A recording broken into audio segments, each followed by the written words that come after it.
when we talk about the 4 types of gin and what they are, Genever has to be classified as the original style of gin, dating back to the 16th century Holland. Now, at that stage, this was highly spiced cure-all. These grains are malted, so the grain starts to germinate, and that process is then halted.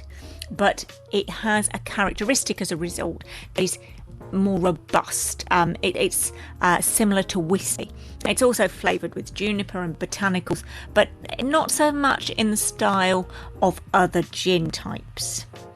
So instead of using a neutral grain spirit, Genever distillers actually create a malt wine spirit, which is the predominant flavour of that gin. Now, the grains are left to ferment for 5 days or so, and then turned into a mash, which is similar to the process in which whiskey is made. Then, the botanicals that are there, as I said, you do get some juniper, but the difference between the dry gins and a Genever is that juniper is not the predominant flavour. Instead, it's actually a lot more malty. You will see things like cloves, caraway, ginger and nutmeg added. So you've got a really very different taste going on. You've got more earthy notes within it.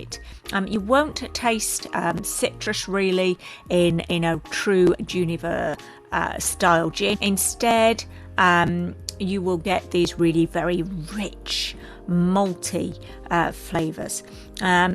There's actually majority of Genever distillers don't even add any citrus. What you're really looking at is getting a much richer flavoured drink.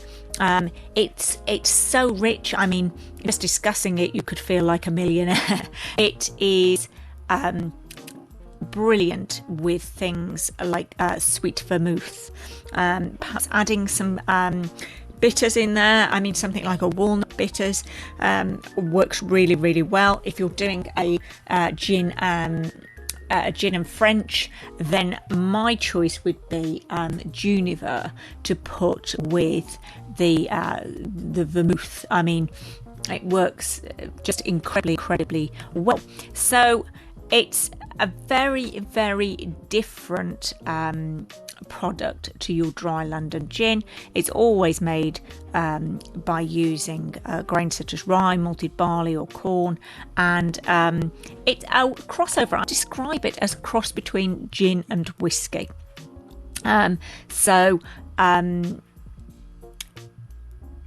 Genever, with its caramel colour, it gives a real impression of age as well. So I think it's very much that it is moving into the territory of whiskey production. So tempering bright juniper with the warmer vanilla almondy notes. It's not the crisp classic gin. It's not the sort of gin that you'd serve up, in garden parties.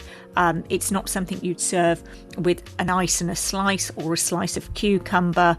This is something very, very unique, and I think that it's very interesting, and used in cocktails, absolutely fabulous.